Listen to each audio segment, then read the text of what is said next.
Jeffrey, good to see you, man. Thanks for coming in here. Yeah, we're gonna. Awesome. Hey, Craig Dinsdale, good to see you, man. I'm glad you could join us too.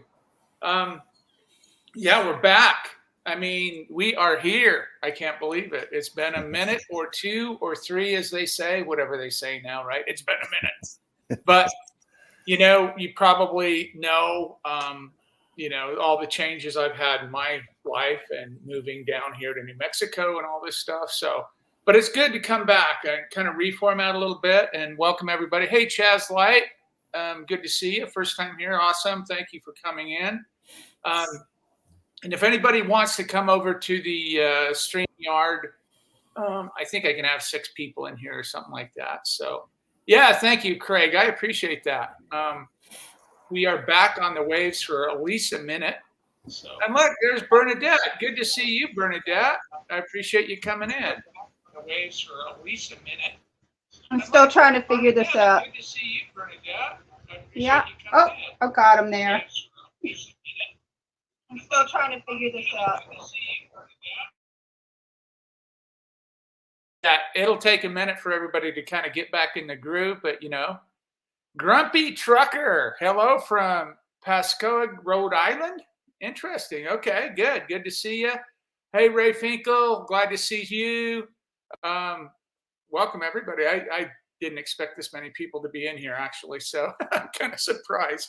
But anyway, maybe they'll thin down after we start talking about he's not talking about glacial acidic acid and potassium iodide, and I don't know what's going on here. We'll see what happens after we get going here. Get everybody in here. Very happy to see you back. Always enjoyed your insights. Thank you, Chopper. I appreciate that. And I do remember you as well, too. I have a pretty good memory with people, so I've met a lot of people in my life, so I don't remember everybody's name all the time and all the details about them, but I try. I got my Sunny 16 Rules shirt on today.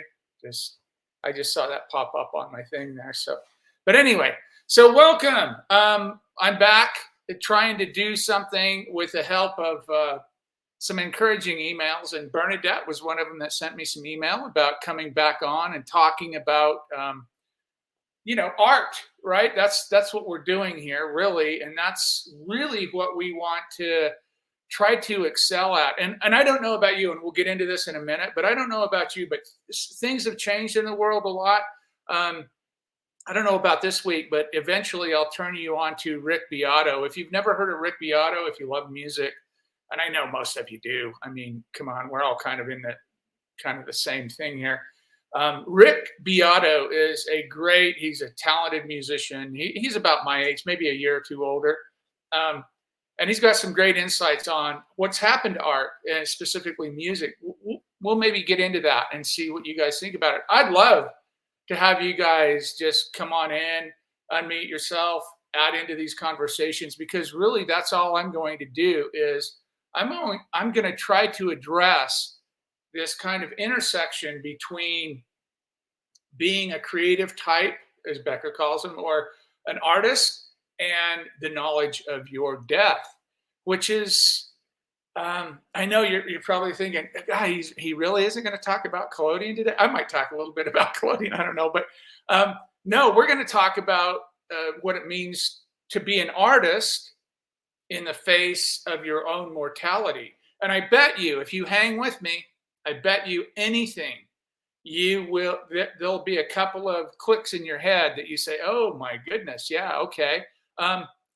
A lot of you know that these theories I've been working with for many years, 5, 6 years anyway, at least. I wrote a little bit about them in my 2019 book, my technical book, a little bit in my Ghost Dance work. But at the end of the day, they're really kind of blossomed out into this whole thing. And I'll talk a little bit about that in a minute, about what I'm trying to do and how I'm really interested in this merging, this connection, or this intersection is, to use a flowery word, this intersection of your knowledge of your own death and being a creative person. And believe me, Becker and Otto has direct words for us to listen to as creative people.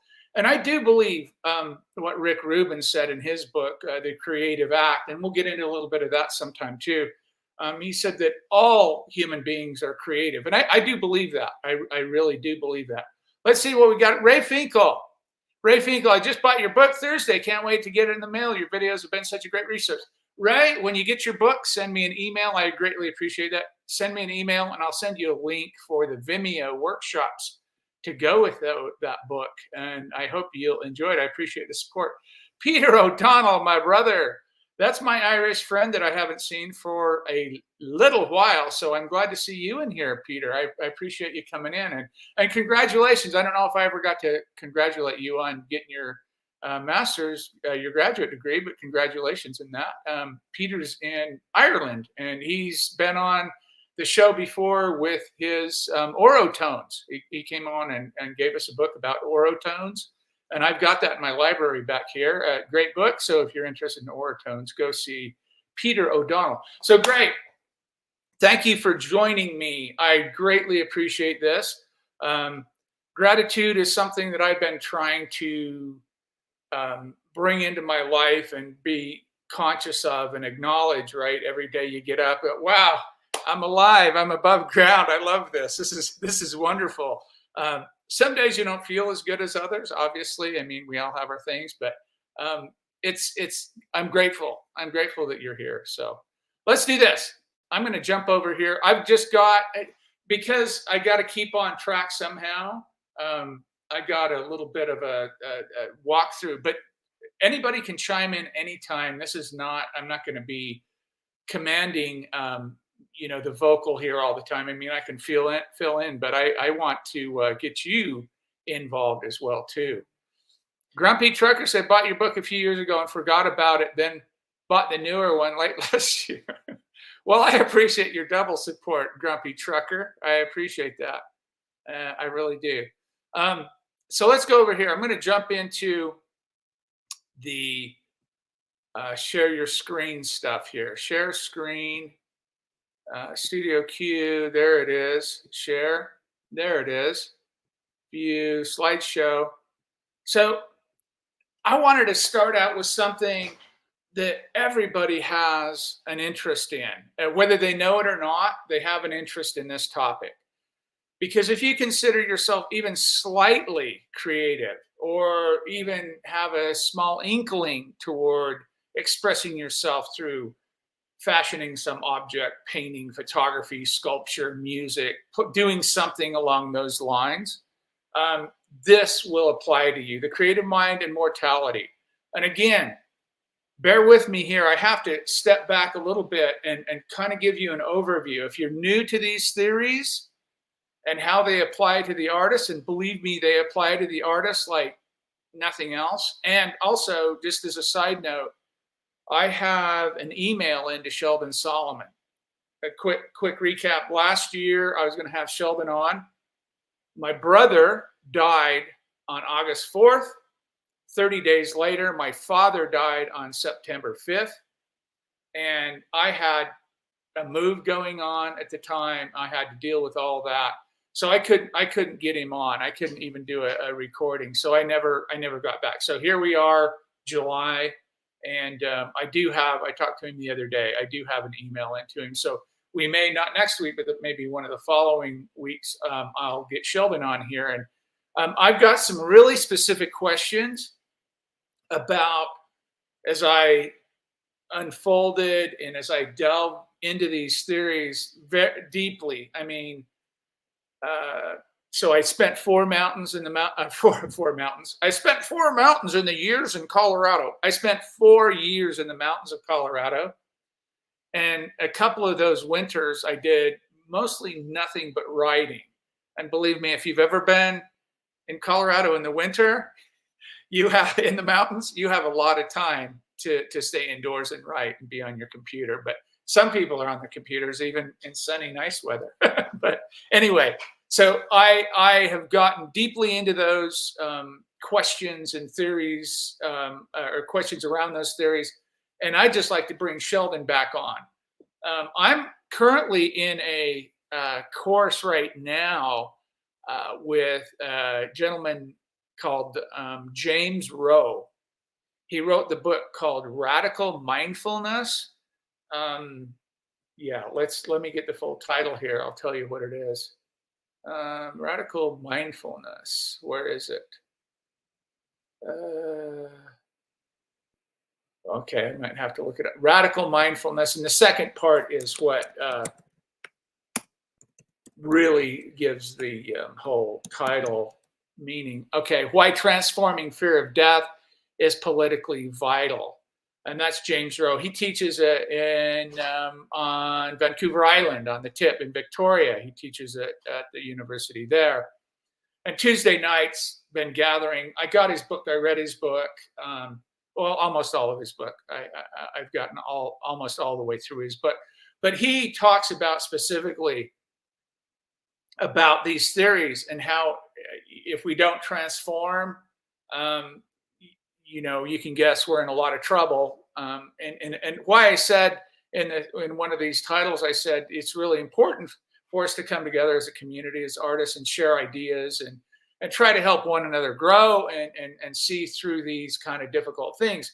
When you get a grasp, somewhat get your arms around these theories a little more, these will play a crucial role in your creative life. I guarantee it. I can guarantee that they just will. So anyway, let's get on to this. Has anyone ever heard of the British novelist called Thomas Hardy? He has this great quote right there. And this is, I love, Sheldon starts a lot of this stuff off with this. And I love Sheldon Solomon's format on this. He's one of the authors of The Worm at the Core that we read on this program, the show, YouTube channel. He starts off a lot of times when we're talking about these theories, or he's talking about Ernest Becker and the denial of death and all those things. He starts off with this quote: "If a path to the better there be, it begins with a full look at the worst." And so if you take that quote and you process that a little bit, what he's saying is, as applied to this, what that means to me is we're going to look at some things that are kind of difficult, psychologically speaking. Some people think that talking about death is depressing. I understand that.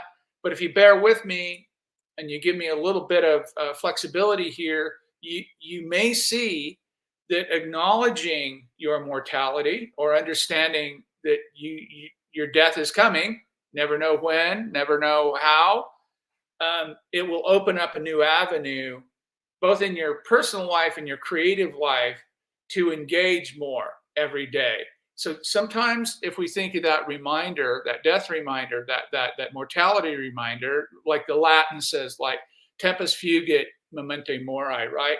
Time is fleeting, remember you're going to die, right? That Latin phrase. The reason monks had the skulls on their desks and, the Vanitas and the Dutch painting movements of all the time and the skull, all that is swirling in these theories, just bathing in these theories. The knowledge of our impending death is what can make every day more important when you're alive. That's the way I look at it. But sometimes it's difficult to get through that. So that little quote from Hardy is great. It begins with a full look at the worst.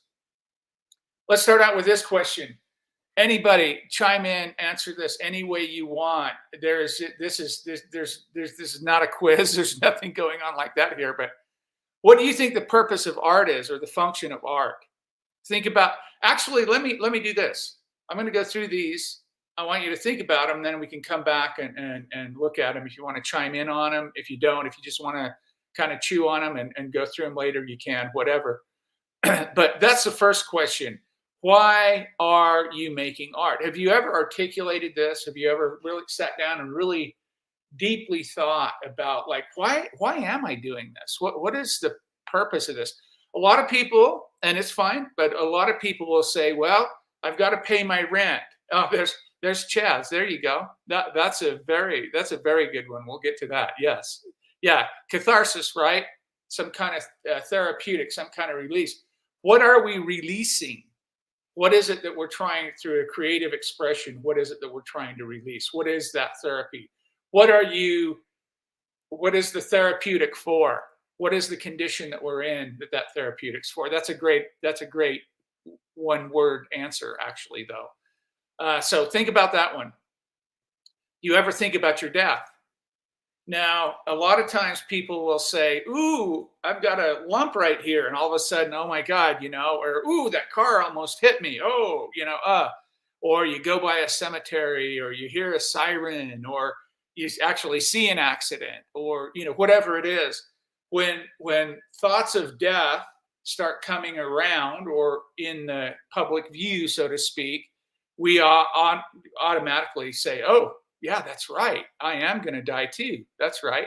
So what about this lump? What if, that car almost hit me, whatever it is. We have that knowledge that we're going to die. So do you ever think about your death? What's art about? Do you ever think about your death? Does the knowledge of your impending death influence your creative life or your artwork? Have you ever put that into context? Have you ever, I received a couple of emails, the most recent one a few months ago. I believe this gentleman was Australian, and he was a painter, I believe. I'd have to look if I could find it again. And he asked me, he found my site, and he asked me, he said, is there a movement? Is there a movement? Like, when we talk about, Rococo, and we talk about, Byzantine, and we talk about Renaissance, is there a movement in art that deals with terror management theory or death anxiety, existential dread? And that got me thinking. That's a very interesting point. And I've been chewing on this for a few months, and we'll talk about that. There isn't, but there is. I think it should be formalized, kind of thing. Michael says, I like to start my morning off with the thought, I might die today. You know what? That's a good way to start the day, in the sense of reminding yourself that you're lucky to be alive. You should be grateful that you're above ground today. But yes, I get it. Buddhists, if there's any practicing Buddhists out there, they meditate on death. That's a lot of the Eastern philosophies get this. They understand what's going on here. And I can only speak for America, a little bit for Europe, but Europe and America, we generally don't get this. And I'll point out some of the problems we have creatively, politically, all kinds of different ways, because we don't understand this. Yes, Tibetan Book of the Dead. Also, yes, very good, Bernadette. That is absolutely true. There a lot of these religions and philosophies and beliefs acknowledge that it's important to say, I know that I have a limited time here, and we'll get into why that is in a minute, and how that really does affect creativity. But I would say, think about the impulse to create. Think about how what you're doing in your creative life, how it might relate. We'll get around to all of these. What do you feel when you think about not existing any longer, right? So we're not going to say, what do you think about when you're going to die, or what's death going to be like? But what do you feel when you think about not existing? Because this is really what we're talking about. There's so many people. Yeah, that's good. I always say, another good day this side of yes, exactly. 6 feet above the ground, right? Not 6 feet under. That's a good one, Craig. And as an 18-wheel truck driver, I say that for the last 20. Yes, yeah, I can imagine. I can only imagine what you see out there.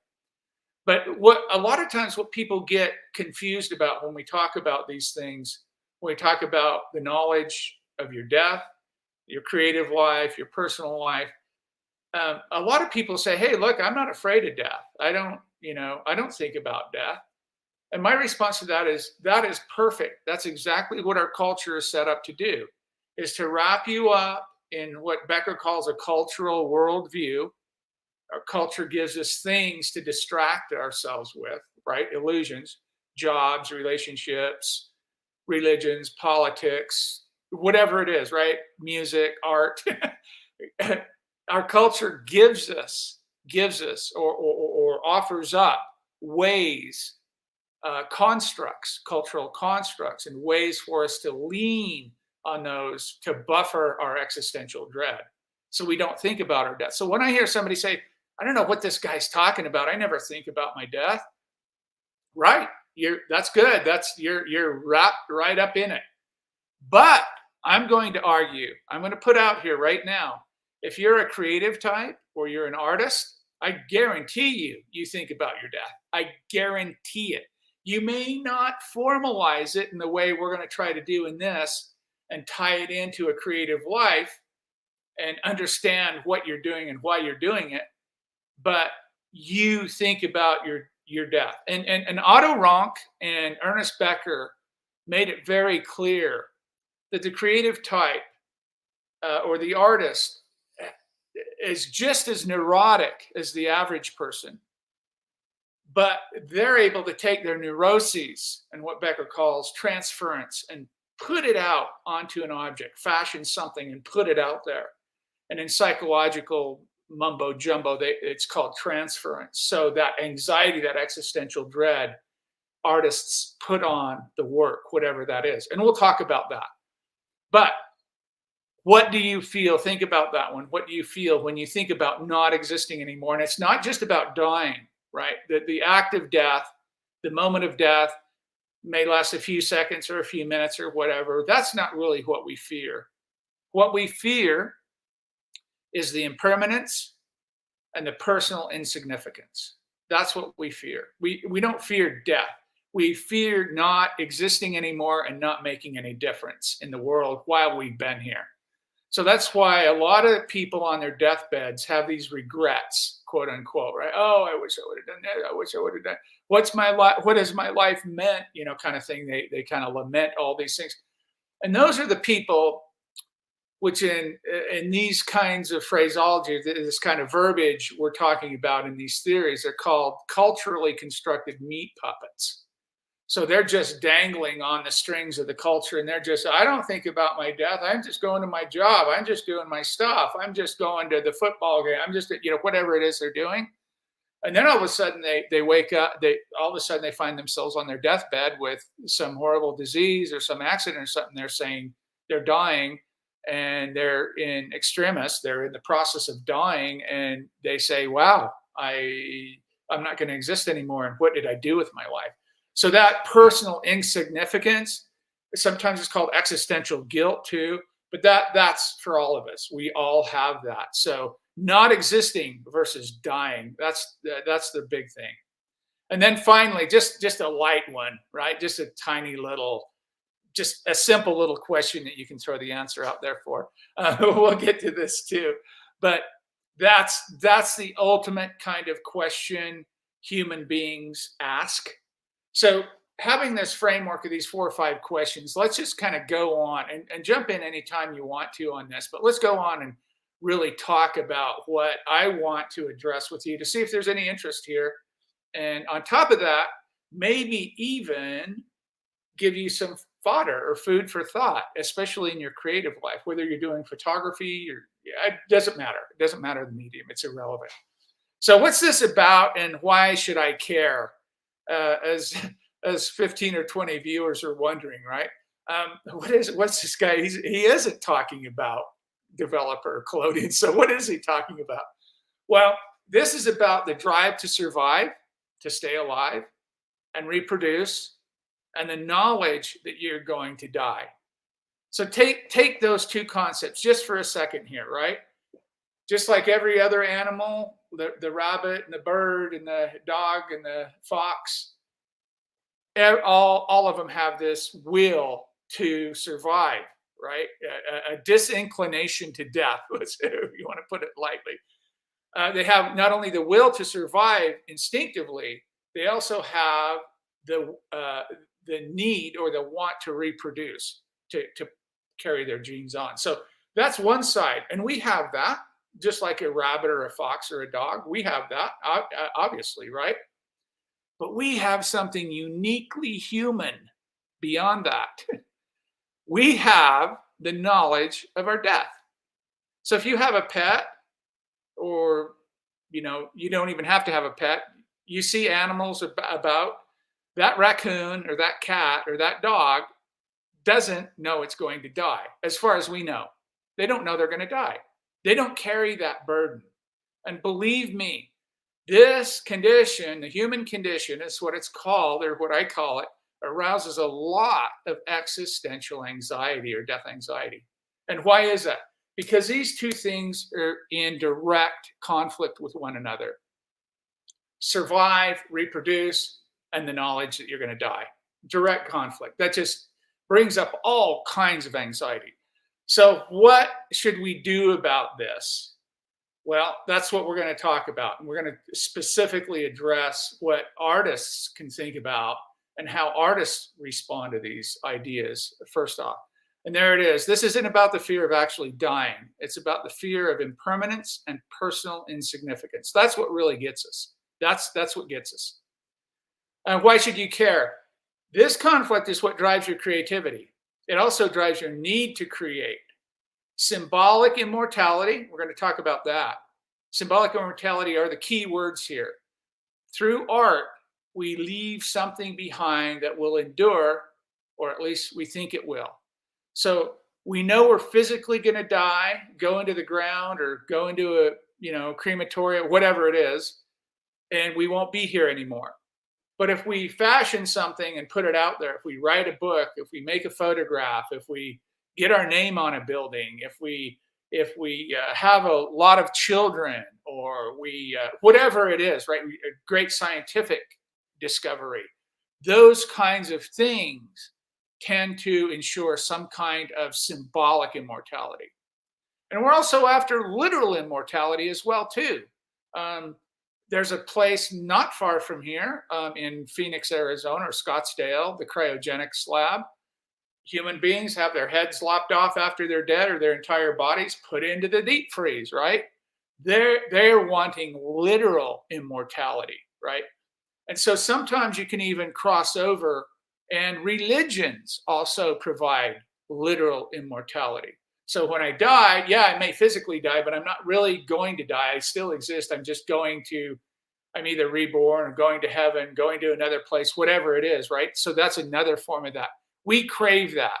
So the need to create, in part, comes from the need to remain significant, right? That's really what we're talking about here.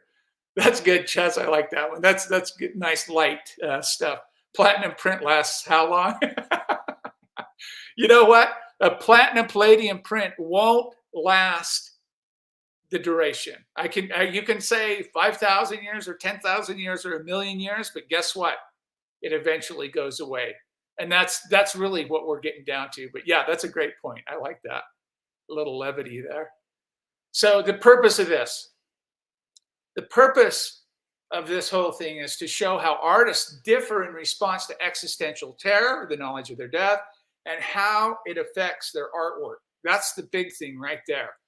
What kind of artwork? What type of artwork? What are we striving for? And moreover, and I've talked a lot about this on this channel, why are we striving for that? What's the purpose of making this art? And it's got to go beyond money. It can't just be like, oh, I got $55 for that tintype, That's fine. No problem. Hey, Thilo, there's our friend from Japan. Hello, Thilo. No problem. You're late. Not by much. You're all right. You're all right. So that's the purpose. One of the purpose is to show the difference of actively participating creative people in their practices versus, the average person, right? The non-creative people. I still believe, though, that most all human beings can be creative if they want. A lot of people just choose not to because there's this cultural thing. Oh, I'm not good at that. I can't paint. I can't draw. I can't, whatever it is, right? That's kind of their excuse. But people who are practicing, they have a practice. They're photographers, they're painters, they're sculptors, they're musicians, whatever it is. We're going to delve into that and talk about that. So we're going to address the questions and concerns of the artist at the intersection of creativity and mortality. That's what we're talking about right there. Some of the questions we'll address. Who is Ernest Becker? Who is Peter Wessel-Zapfa? Who is Otto Rank? What is death anxiety? What is terror management theory?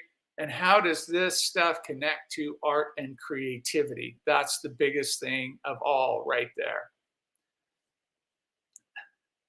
Let's get some quotes at Bernadette.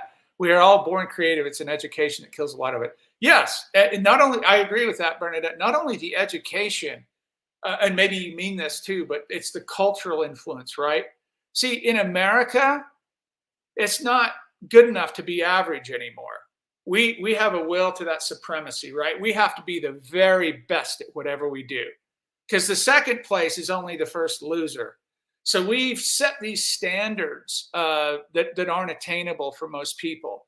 And I do believe that's why most people don't pursue creative expression, because they're not good enough. And you're right. Education does kill a lot of that for sure. I totally agree with that. Yeah. And I also agree that you know, the standard we set for people in this country anyway, way too high, it's not attainable. It's not tenable. I'm going to end up like Vivian Mayer. Boy, you'd be a lucky guy if you ended up like Vivian Mayer. And if you don't know who Vivian Mayer is, you can look her up. She's a photographer, a French au pair that made a bunch of photographs, I think, in the Chicago area. She was an au pair, a babysitter, basically a babysitter, a housekeeper, I don't know, something like that. And she made a lot of really interesting square 6x6 images. I think she shot a rollie and went around and just did this kind of street photography, kind of, Robert Frank type stuff, and but very clean and very, interesting. But anyway, yeah, we should talk about some of these artists at some point, because I think it'd be very fascinating to run through the grist mill of terror management and see how it all comes out the other side. It's fascinating. So those are some of the questions. And this is just kind of the first part of it as we go on. But let's talk about the desired outcome. If you hang around with me, if you show up for an hour a week and you hang around or we converse through the week or whatever, and we start, whatever, throwing ideas back and forth, and we bring them in here and share them, whatever, what I want to do for you is to give you an idea. If you hang around like that and interact and engage with these ideas, this is some of the outcome that I would love to see happen, because I see these in my own, I see this in my own kind of practice and what I've been doing. So the desired outcome is to comprehend how these theories influences our artist's life, as well as strategies for acquiring knowledge and apply it to produce distinctive, unique, and impactful art. And I would have loved to put in there honest too, like honest work, because, and I'm not saying people lie about their work. I'm not saying that. I mean, most people don't.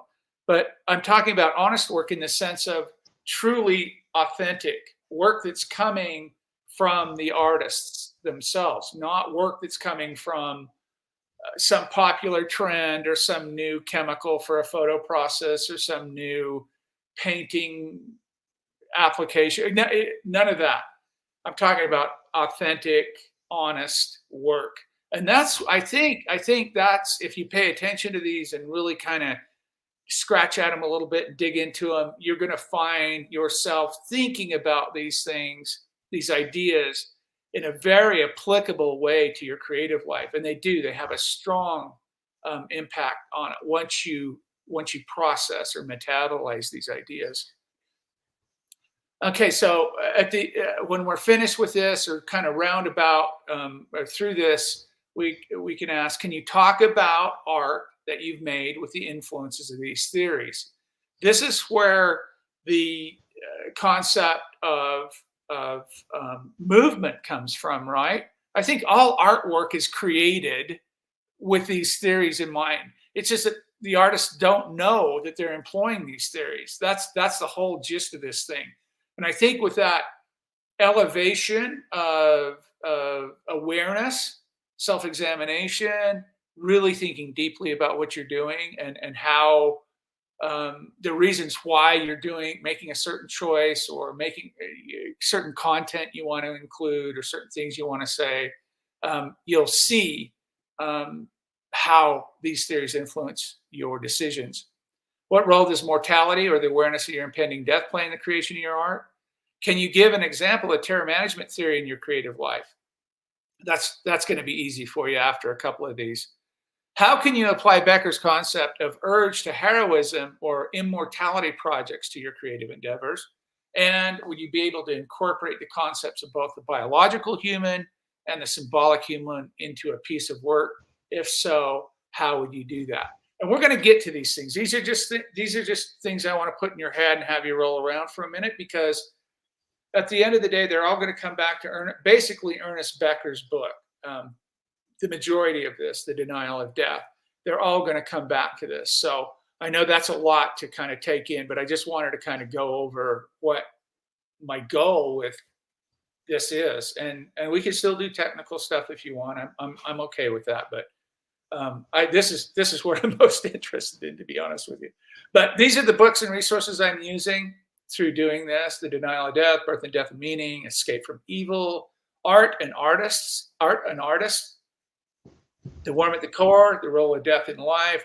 We read that on this show, like I said. And The Last Messiah, the essay by Peter Vesel-Zapfa. So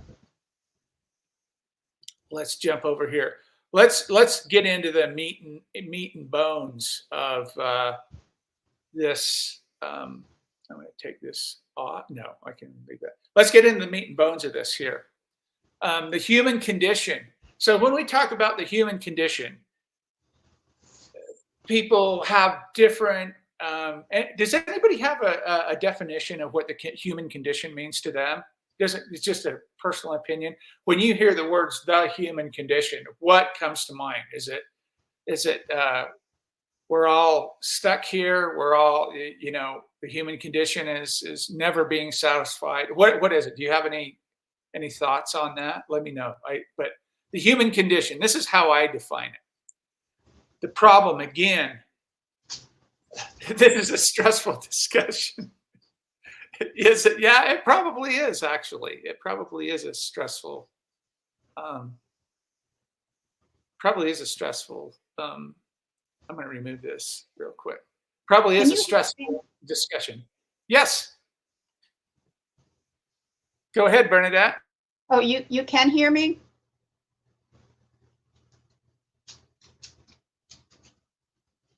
Uh-oh. Sorry.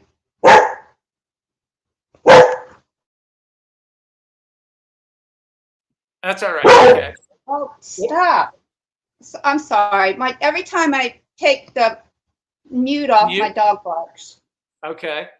No, well, I just was going to say, I think of the human condition, it's like you have two different things. You have like the human condition of your health, and then the human condition of your mind. Does that make sense? Absolutely. Like you want to take care of yourself because of like what you're talking about, the death thing. So you want to take care of yourself because you don't want to die.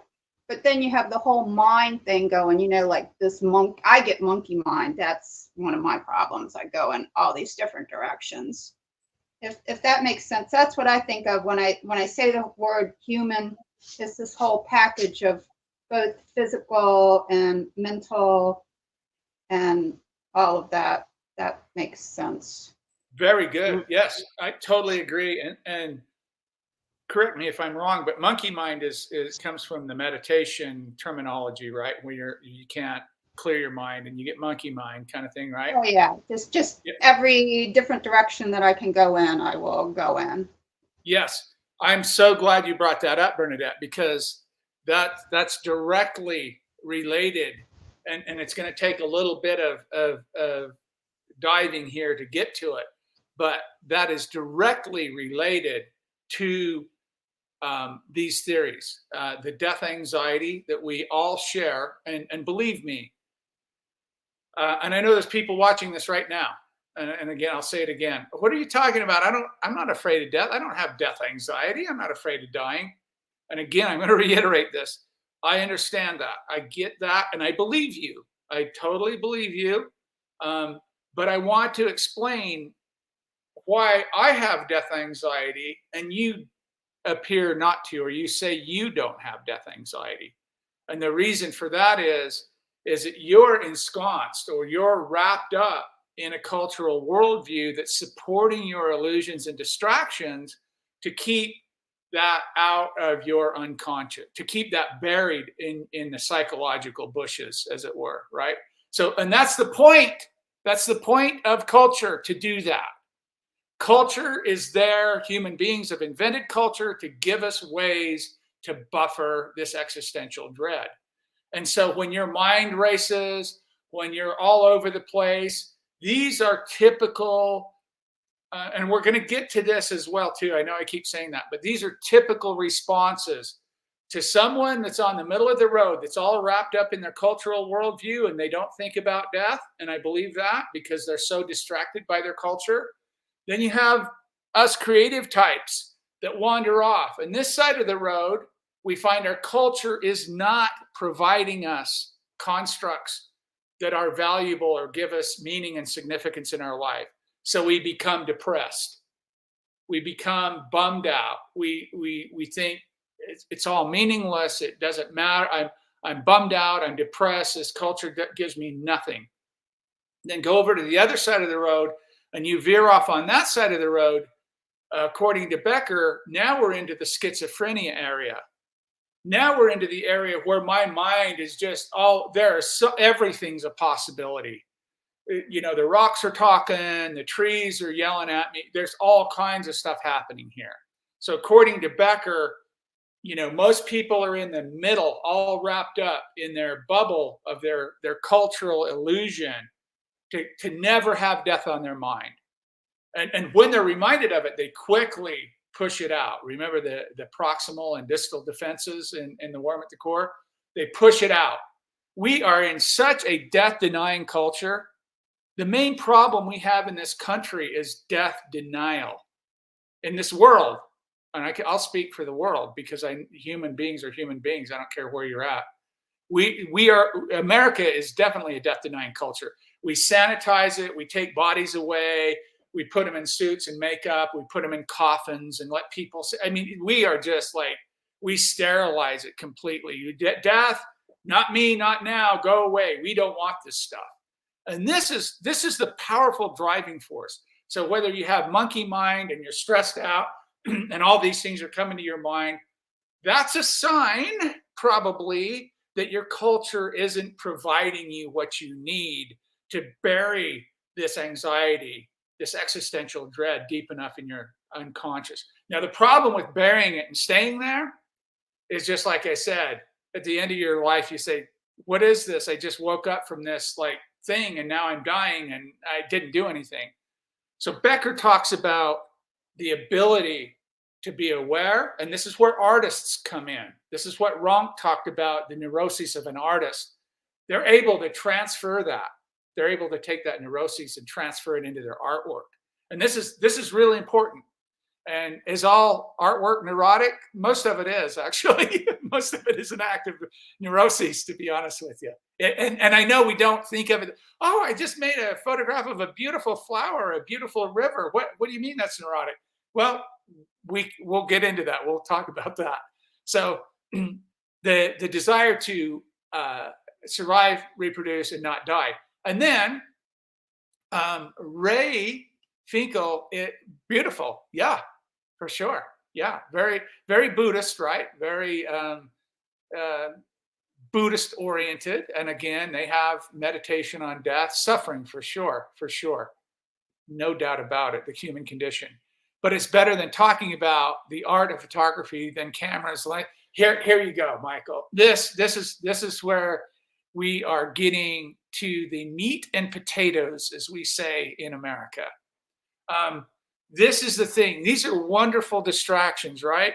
If I can come into a room like this and what kind of lens did you use on that? Is that the collodion from this shop or the ultra pale blah, blah, blah, blah, blah, you know? Is this the ZYX collodion or the ABC collodion? You know, exactly. It's so much easier, right? Because we share that view of reality, right? So we're in our in-group and everybody's interested in Wow, that depth of field, because that's easy and comfortable and non-threatening most of the time. I've even seen conversations where that gets threatening for some people. But yes, it's better than talking about the art of photography than cameras, lenses, and chemicals. You're right on. That's it. That's it right there. That's a really good one. Is the human condition defined by the cultural norm of the time through history? Expectations change and evolve through time and areas. That's good, Chopper. But here, to me, the human condition, it applies to every human being that's breathing oxygen. Doesn't matter where you're at or who you are, what language you speak, what religion you are, what politics, it doesn't matter. Doesn't matter. It involves the condition, the paradoxical condition of wanting to survive and reproduce and knowing that you're going to die. That just arouses. That's the human condition. That arouses so much anxiety. And here's the thing: most people don't even know it arouses anxiety because we've normalized all this, right? Through evolution. Evolution psychology talks a lot about the book Denial. The Varkey book talks a lot about how this came to be. Yeah, the funeral business. Absolutely. Absolutely. That's right, Bernadette. There's exactly. So that's a human condition. And so how does this manifest psychologically speaking in our lives? It manifests in a lot of ways. It really does. It has a whole, we're going to talk about some of them here. It has a whole thing that transpires unconsciously. Most people are just, like I said, they're ensconced or wrapped up in their cultural worldview, and they're bearing that fear and that knowledge that they're going to die. It could happen anytime, anywhere, and they just bury it. They say, "No, I'm not going to talk. No, I'm not going to talk about it." Becker says in his book, "To live fully is to live with an awareness of the rumble of terror that underlies everything." That's the real key words for artists. Is if you can, like Albert Camus said in he wrote in the margins of one of his books, he said, "Come to terms with death, thereafter anything is possible." I think artists, practicing creatives, have the best chance at doing this. And I don't say it can fully be done either. And when we get to the end of this, you'll know exactly what I mean. But there are ways to mitigate the existential dread. And like I said previously, the outcome, there are actually ways to change this into, rather than a malignant or a bad thing happening, a good thing. And that's where we want to go with this for sure. And how we incorporate it with our art. We live in a death-denying culture. We're so afraid of death. Our culture shields us and provides us ways to deny that it's going to happen to us, or at least bury it in the psychological bushes. How do we have this knowledge? Why don't other animals have death anxiety? Anybody think about that? Why don't other creatures have this knowledge? Or to our knowledge, we're the only creatures that have this knowledge, right? We don't. There's some talk in Varkey's book. He talks about elephants and dolphins coming very close to some of these things. There's a thing called theory of mind, T-O-M, theory of mind in Varkey's book, where he talks about when human beings were able to look at one another and say, "Oh, I know how you're feeling. I know what that feels like. I can relate. Oh, okay, yeah, I get that," right? When they started connecting like this, that's where consciousness came about. And part of that came with that acknowledgement that we exist, that you exist, that I exist, you necessarily now know, because you have that knowledge, you now know you're going to die. So a cat or a dog or a giraffe doesn't know they exist necessarily. They have the instinct to survive and eat and defend and run, fight, flight, or freeze kind of thing, all those instinctual things, but they don't have that one other component that the evolution, psychologically speaking, evolution gave us, was consciousness. Now, you can define consciousness however you want. People have all kinds of definitions for it. I define consciousness as knowing that you're here, and knowing that you're not going to be here someday. Everything alive is going to die. That's consciousness to me. Now, you can take that any way you want, but it's and you can even expand on that. Jeffrey, I feel that humanity is the only creature that's able to articulate itself creatively or have a sense of self. Yes, that's exactly what I'm talking about. And Jeffrey, that idea right there, we have that because we have the knowledge of our death. That's the point of these theories, is if we didn't have that, look, you don't see my cat over there trying to be the best wet collodion photographer he can be. He doesn't care about that. He's not trying to be the best mouse hunter. He's not trying to be that's the unique drive humans have that other creatures don't have. And it comes from the knowledge that we have a limited time here. That's where that actually comes from. Excellent point. Thank you for that. That's excellent. Bernadette, because they are more about survival every day and a lot of humans lead cushy lives. Yes. Yeah, that's for sure. But Bernadette, I will push back a little bit on that. And there are a lot of human beings that are just like that, trying to survive every day. Millions of human beings around the world that are trying to survive. We see that everywhere, but you're right. Yeah. But even if they had time, like, I don't have to go mouse hunting today and the dogs aren't out to get me, I'm going to get my paintbrushes out. They don't have that. They don't have that knowledge, that impending, I need to be significant. I need to find meaning in this culture for me to buffer this so I can get out of bed every morning. Look, if all you thought about was your death without any supporting material behind it, you would not be able to get out of bed in the morning.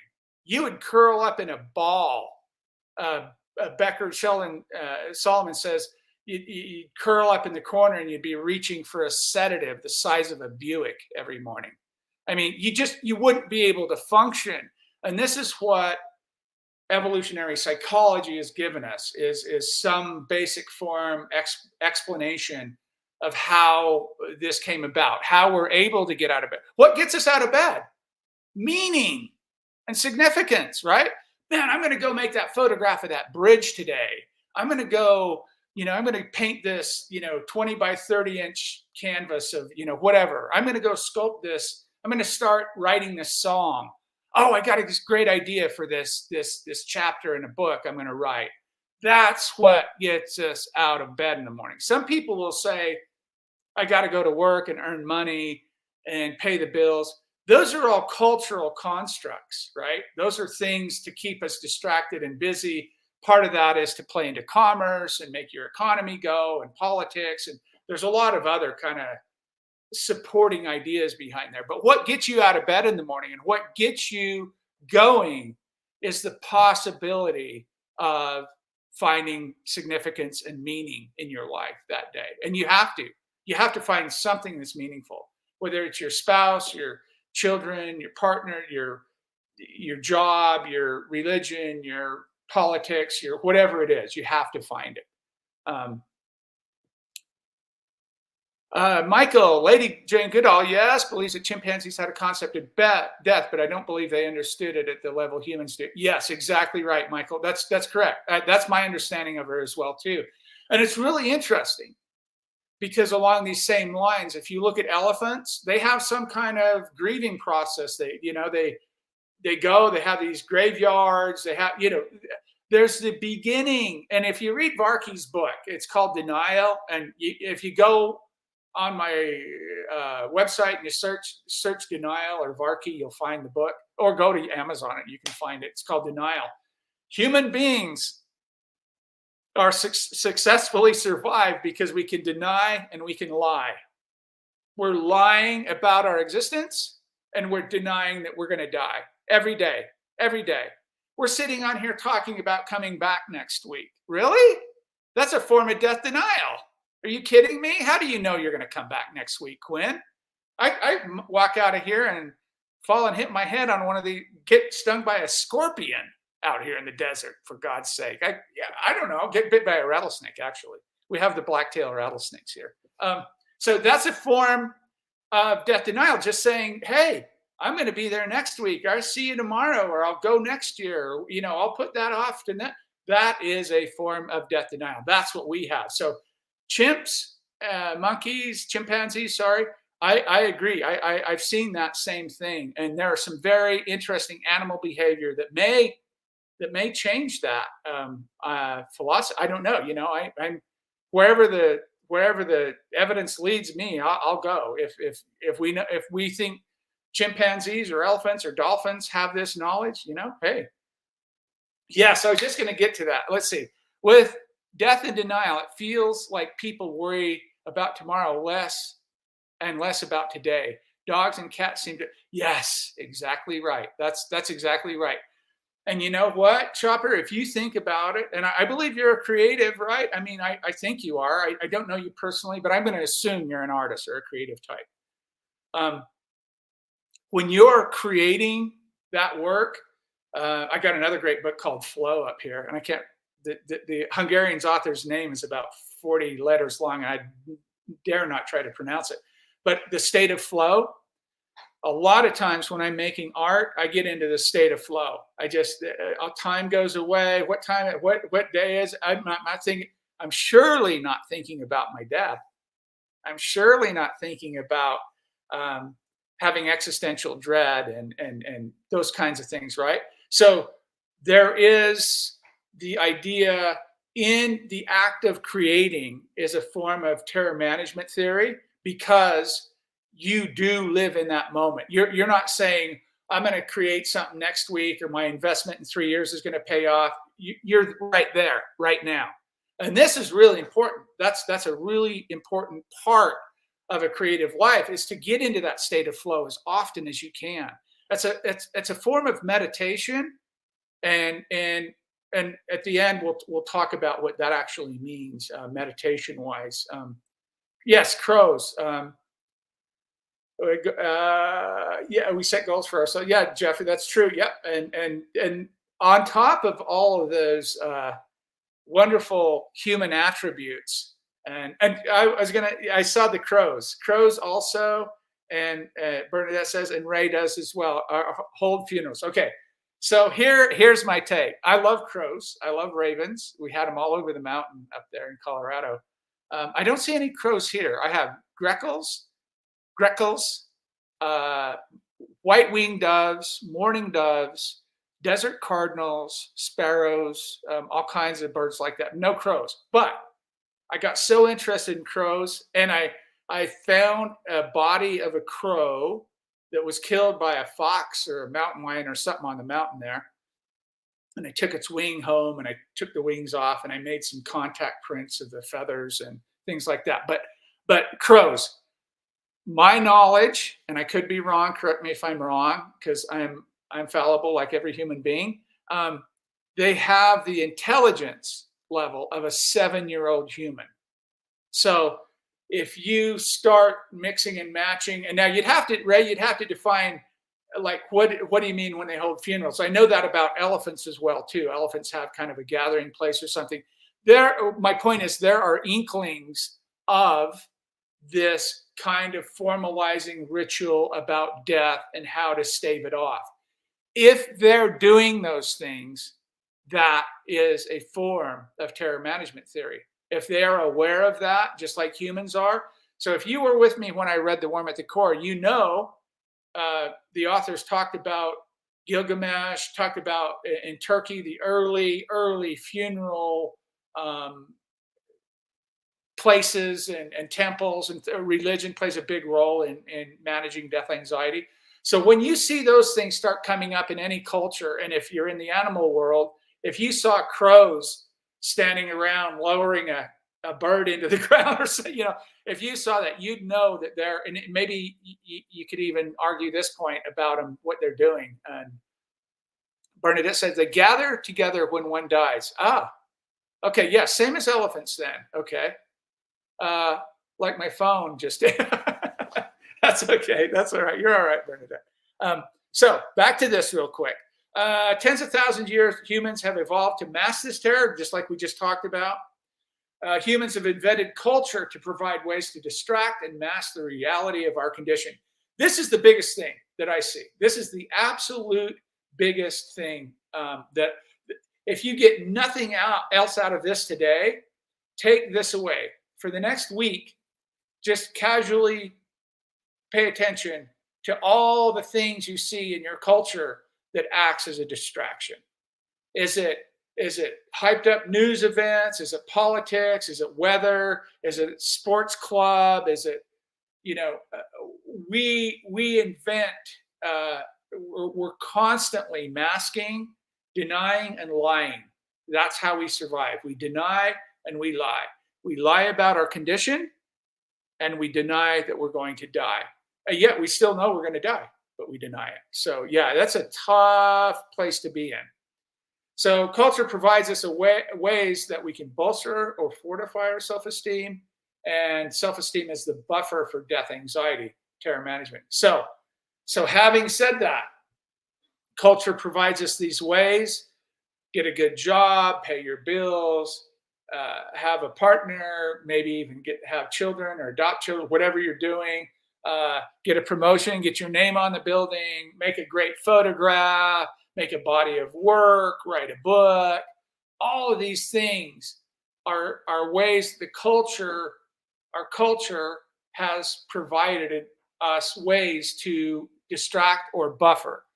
So when even me on here, I know what I'm doing. I'm doing this. I mean, I think I'm legitimately interested and I want to share these ideas with everyone. But I know, psychologically speaking, for me, this is creating something to ease my anxiety, my existential dread, just by doing this. And for you to be participating, you're in the same boat, just by participating. So we need culture to provide us these constructs and illusions.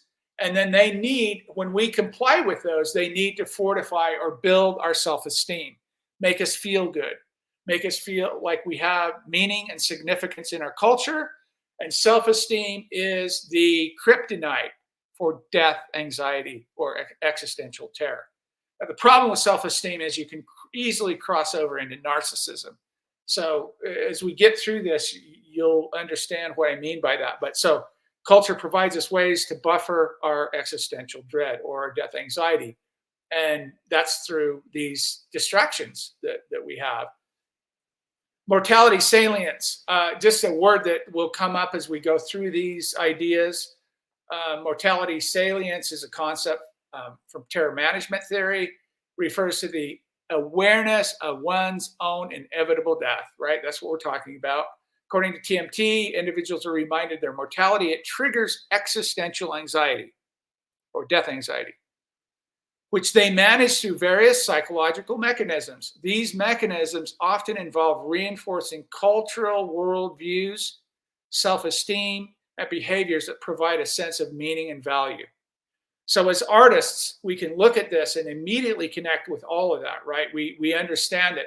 We feel like what we're making is important, or at least interesting and valuable to us, and hopefully we share it, with our community, and they find the same. And self-esteem and behaviors that provide a sense of meaning and value, thereby buffering against the fear of death. Mortality salience can influence a wide range of behaviors and attitudes, including increased adherence to cultural norms, meaning that when you're in your in-group and you're reminded of death or mortality salience, it's foremost on your mind. You just, had a family member die, or you have a lump on your neck. When that is in your mind, present like that, in your in-group, you're going to cling tighter to your in-group. You're going to just hold on. Psychologically speaking, you're going to hold on to the people that share your beliefs, similar beliefs. And that is going to reinforce and help you stave off existential dread, is what I meant to say.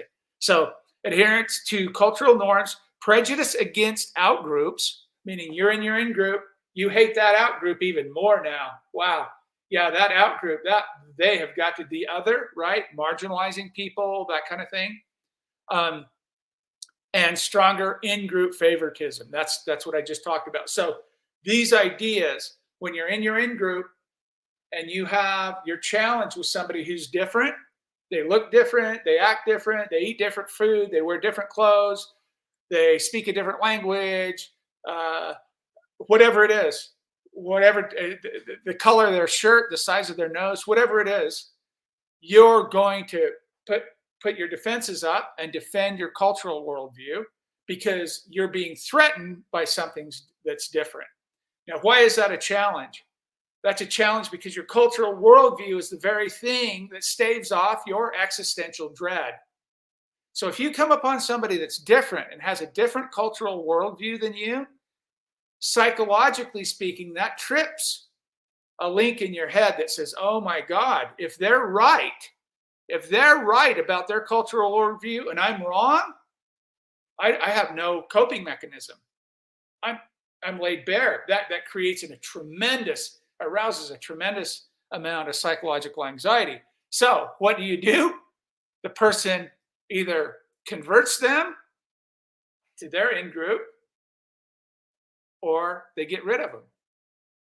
That's what they do. That's what human beings do.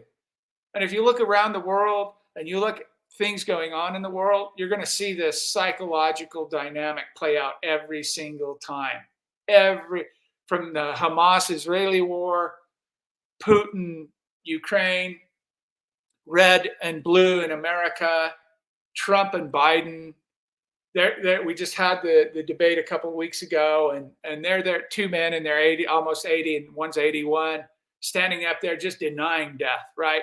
Just denying death. That's all they were doing, right? They're at an age now where you go to sleep one night and not wake up for a number of given reasons. And there they are up there talking about how vibrant and strong, and that's all death denial. That's all part of the problem here, because the more we go through on with this stuff, the more difficult it becomes to reason with people, to have nonviolent outcomes in situations, things like that. So that's mortality salience, and you'll hear that a lot. I'm not going to go through all of this, but I'm just going to hit on a couple of these. We just talked about mortality salience. Cultural worldviews, we just talked about. These are belief systems that provide individuals with a sense of meaning, order, and permanence. They help buffer against the fear of death by offering a framework within which life can be perceived as meaningful and valuable. And then self-esteem, we talked about. It's a buffer against death anxiety or existential dread. That's what we're all trying to do. We're all in the middle right now of trying to buffer our existential dread. Every one of us right now. I don't care what you're doing, where you're at. You're buffering your existential dread.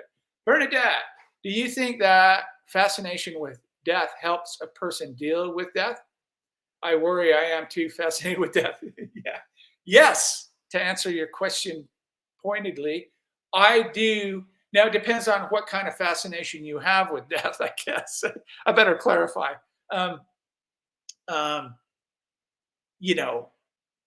Fascination with death.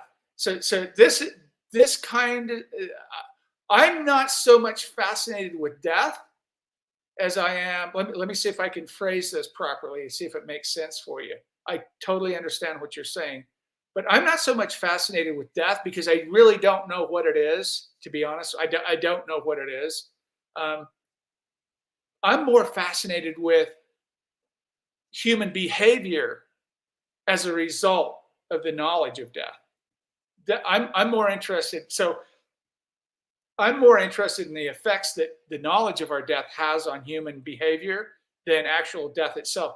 Because when you're dead, right? I mean, that kind of thing. So I'm not really, but yes, just like the Buddhists, just like the cultures that indigenous cultures have recognized that, hey, death is part of life and blah, blah, blah, that kind of thing. So yes, I think that's, as Camus said, come to terms with death. Therefore, thereafter, anything is possible.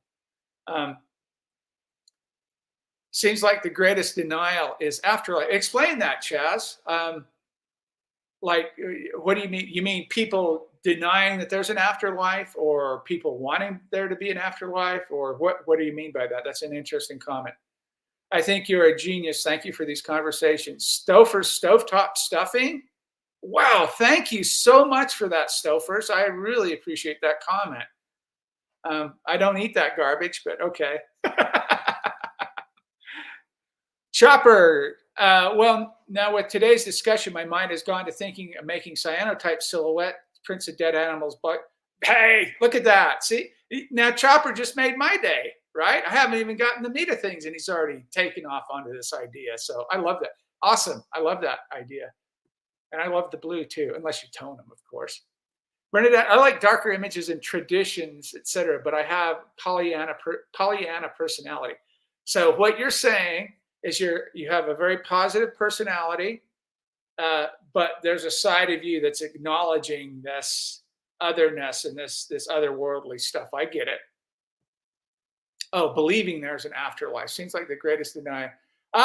Okay, Chaz, we are going to address that for sure, absolutely, and that's a good comment, and we'll talk about that literal immortality in just a second here. Peter Vessel Zaffa, I've got to talk to you about him briefly, and again, if you want any more of this in depth, contact me. There's a bunch of stuff on my blog I've written over the years about all this stuff, but I'm just giving you kind of the Reader's Digest version, condensed version. So he wrote The Last Messiah. It's a 1933 essay that captures his view on the human condition. And they talk about it stands out as important work in the sphere of philosophical pessimism, right? So he was a Norwegian pessimistic philosopher. And for those of you that don't know what a pessimistic philosopher is, he was influenced by Schopenhauer. Nietzsche was a pessimistic philosopher, I would say. Schopenhauer definitely was. Thomas Ligotti wrote his book is here. The Conspiracy Against the Human Race. They're all pessimistic philosophers, and what that really means is they're antinatalists. They're nihilists and they're antinatalists. So they don't believe in having children or reproducing. We're going to get into a thing with Zaffa in this series for sure on The Last Messiah. And you'll see how deeply this is, it's powerful. He was amazing. I'm not a pessimistic philosopher. I'm not a pessimist, really. However, I understand their positions. And I'm not sure about the antinatalist position. There are arguments and there are premises that can be made. Antinatal being no more children, right? Don't have any more babies. There's an argument that could be made for that today.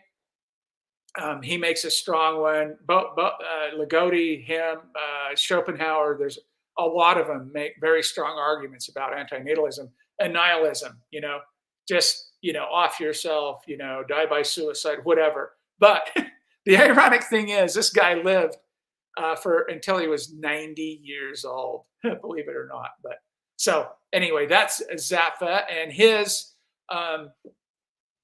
the views expressed can be classified as a kind of evolutionary existentialism. I like that, in that Zaffa propounds a view on the nature of human existence that incorporates an evolutionary perspective. The Last Messiah summarizes the thoughts that Zaffa would later express in On the Tragic. And that was just released in English. That had just been translated from Norwegian recently. Somebody sent that to me. The horror writer, Thomas Ligotti, oh boy, and I read his book. This is heavy. The horror writer, Thomas Ligotti, also frequently references Zaffa's essay in his pessimistic nonfiction work, The Conspiracy Against the Human Race, A Contrivance of Horror, 2010. We're going to talk about The Last Messiah quite a bit. He has got some beautiful analogies in that. It's a short essay. The two I'm going to talk about, I'm going to briefly touch on one right now about, like I said, there's two of them. There's one about consciousness and an analogy to the giant deer, the Irish elk deer, that the horns grew so big, not 10 meters, 9 meters, something like that wide, and it pinned its head down and it went extinct. And he makes a beautiful analogy about consciousness, about the knowledge of our death being like the horns of the giant elk. And I did a lot of work on this, and I'll present some of the work that I did, photographically speaking, on the mountain with antlers and ideas of horns and things like that, and this idea around this physical marker of something deeply psychological. So that's Peter Wessel Zapfe, Norwegian philosopher. I'm just going to briefly touch on this one today, sublimation. He has 4 ways to combat your existential dread. And again, this was written in 1933, by the way. Sublimation is the most, is the one that's used the least because it's what artists use. So sublimation, if you don't know what that is, let's read this real quick. Sublimation, which Zapfe calls a matter of transformation rather than repression. Very key right there. Transformation. Remember the transference from Becker? We'll talk about that in a second. The transference from Becker, the transformation rather than repression. And what we're talking about now, 99% of the people you know, maybe 100% of the people you know that you come in contact with today will be repressing their existential dread. They'll be leaning on some cultural construct, buffering, building their self-esteem and buffering their death anxiety. So that's what they'll be coming into.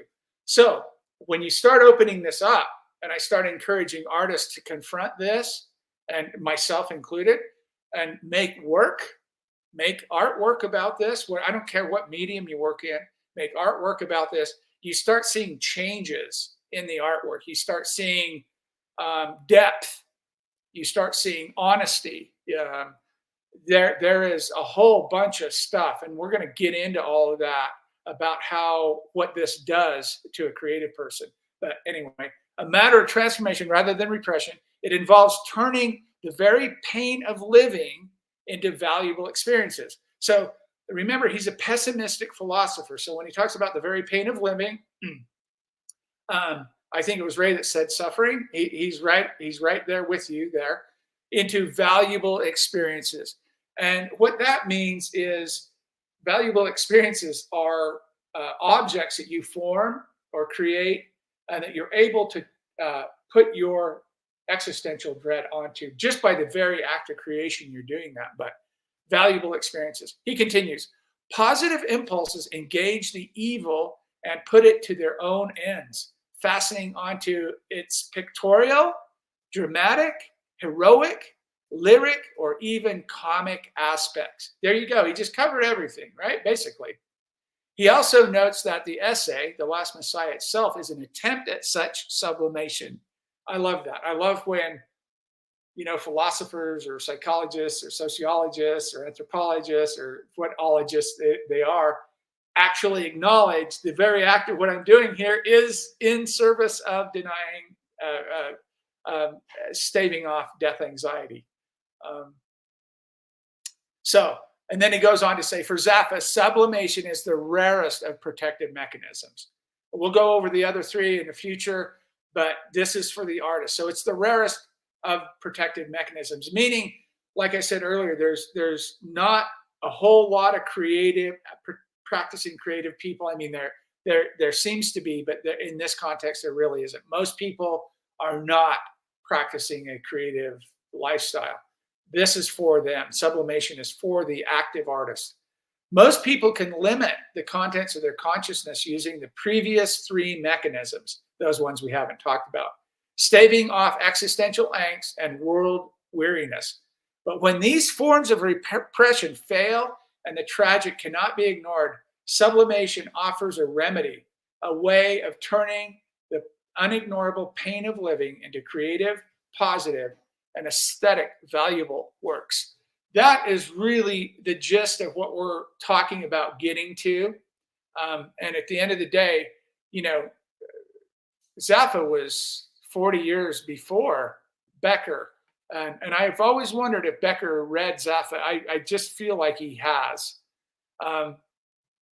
Real quickly, and we'll close out here. I know I'm a little bit over. Oh, quite a bit over.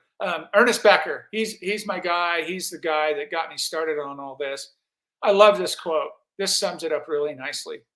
This is the terror, to have emerged from nothing, to have a name, consciousness of self, deep inner feelings, an excruciating inner yearning for life and self-expression. And with all of this, yet to die. That's the conflict. We have these wonderful big forebrains and this amazing brain. Otto Rank talks about making the unreal real. That's what artists do. We are unique in this psychological sphere, if you will. We are unique in the human condition that way. Because as an artist, as you come together with other artist friends versus, family or regular friends, I don't mean to kind of group, look at what I'm doing, in group, out group. But when you come together, you kind of know, oh, this is another artist, and we can kind of share these things. And when you're with, a friend, a regular friend or something, you can, oh yeah, did you see the weather today? It's going to be really hot, and blah, that kind of stuff. So these are kind of unique to the creative type, which is really fascinating. And that quote should really resonate to the understanding of what the terror is. And the terror is not existing anymore and not being significant while we're here. And we'll get to that here. So I'm not going to go through all this. I knew this was too much. We'll come back to it at some time. I am going to read the first paragraph here. The world of human aspiration is largely fictitious. And if we don't understand this, we understand nothing about man. That right there is worth the price of admission. The world of human aspiration is largely fictitious. What does that mean? When you try to aspire to something, when you try to achieve something, it's largely fictitious, meaning that it's meaningless. It doesn't matter, right? And here's the really tough part about all of this is meaning plays a central role, but it's all meaningless, right? So one of the things that I've learned is when I make a piece of artwork, it does make me feel good. I understand all these emotions and these feelings. But at the same time, I'm conscious and I'm aware that this won't last. This is not enduring. This is going to go away just like me, right? And so when I read the end of Becker's book, he talks about this cosmic thing. It's almost like a religious thing in a way. And he talks about fashioning something and just throwing it in to the creation. Just it's the best you can do. And at the end of the day, that we are struggling every day to come to terms with this anxiety, and most of us don't know it, right? We go culturally constructed meat puppets. We just kind of go through dangling on the strings of our culture and go over here, go to this party, go buy that, get a bigger this. And I wanted to add, by the way, something about the camera gear and chemicals and stuff.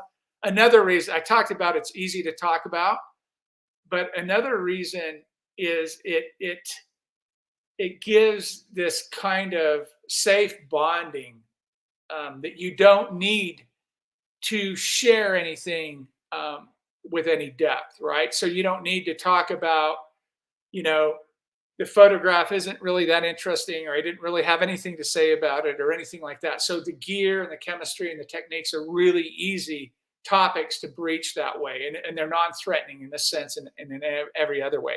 But anyway, these aspirations are largely fictitious or meaningless. It's largely symbolic creation by an ego-controlled animal that permits action in a psychological world. A symbolic behavioral world. Let me blow this up. I can't see it. Symbolic behavioral world removed from the boundness of the present moment. We're talking about, right? We're talking about this kind of creation, and this is flow. From the immediate stimuli which enslave all lower organisms. Man's freedom is a fabricated freedom, and he pays a price for it. He must at all times defend the utter fragility of his delicately constructed fiction and deny its artificiality. So we build these things up and we defend them viciously. We'll go to war for them, we'll kill for them, we'll hurt, we'll steal, we'll rob, we'll do whatever for them. I mean, Bernadette. Oh, thank you, Bernadette. You were one of the reasons I definitely got thinking about this again. Do we get homework? Well, let's see at the end here. Maybe we can just have a conversation and see. Conde being on holiday. Oh my God, seriously. First I get a stovetop stuffing. Now I get a traveler's photographer thing.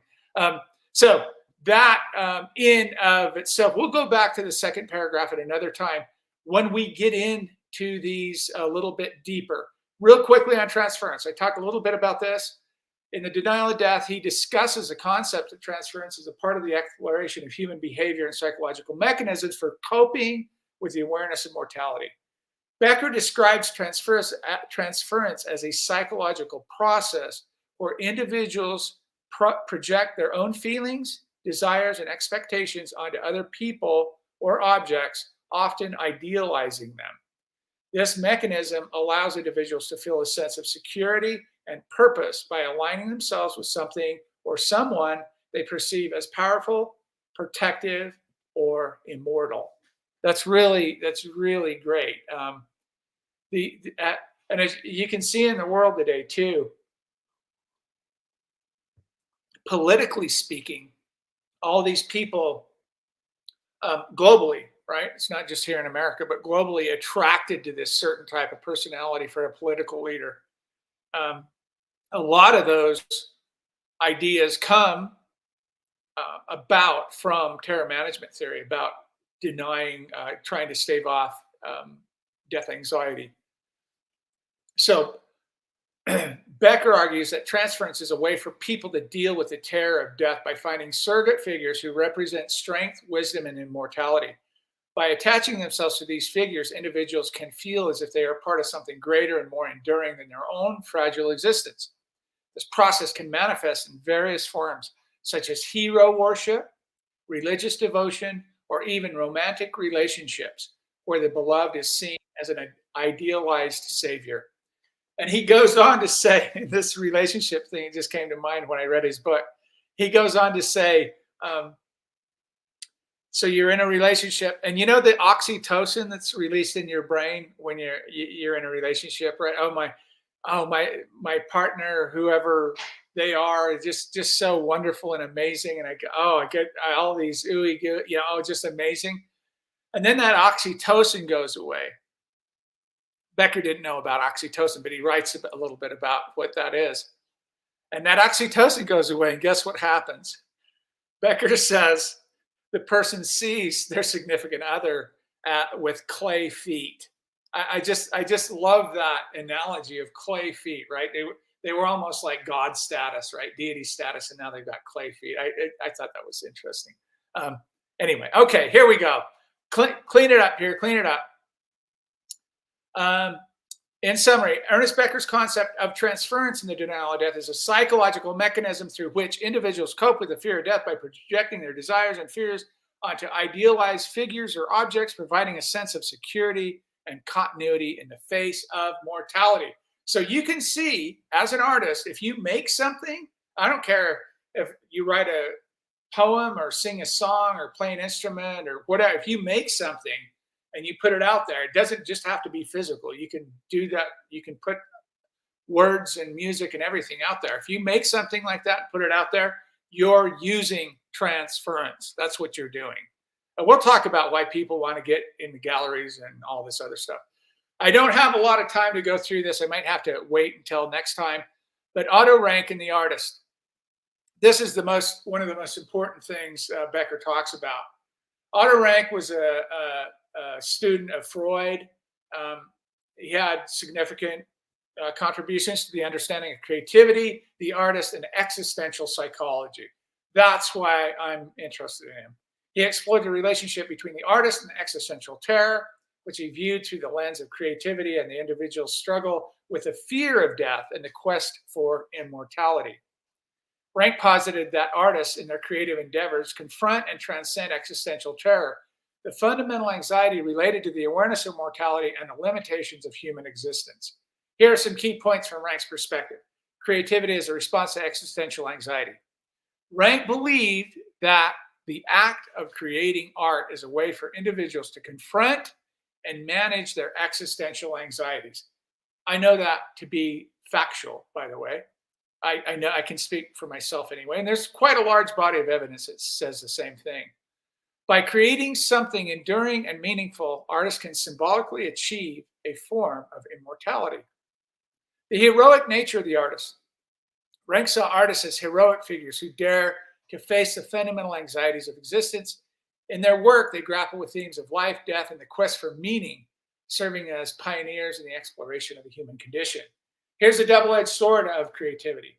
While creativity allows artists to transcend their fears and achieve a sense of immortality, it also exposes them to the deeper layers of existential terror. And we're going to go in deeply into this.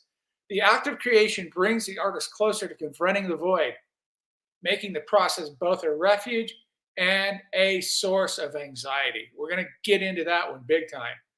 The role of the creative act. The role of the creative act, excuse me, I'm already losing my voice. For Rank, the creative act is a vital process through which individuals can assert their individuality and achieve a sense of self-fulfillment. Through their art, they leave a lasting legacy, thus counteracting the fear of being forgotten after death. Remember insignificance and impermanence. And finally, integration of life and art. Rank emphasized the integration of the artist's personal experiences and the existential struggles into their work. This integration allows for a more profound and authentic expression of the human experience. That's what I was talking about earlier, resonating deeply with both the artist and their audience. Otto Rank viewed the artist's confrontation with existential terror as a central aspect of the creative process. That's my whole thing. Through their art, artists can both face and transcend their fears, achieving a form of symbolic immortality and contributing to the exploration of the human condition. So that is the gist. If this stuff even slightly interests you, and I hope it does, I really do. I hope let me stop sharing here. I hope it interests you in the sense of giving it a chance. So let me, and I'll close with this, but what I often hear from artists are two things. Number one, I don't really know what I want to do, right? So they have this urge. So the anxiety is already rumbling in there. They want to do something. They have this feeling. They want to create something, but I don't know what that is. And then secondly, sometimes if you query a little bit, you say, but what about, have you tried anything? Oh, yeah, but I'm no good at that. Mine doesn't look like that over there, or mine doesn't, this over there, whatever it is, right?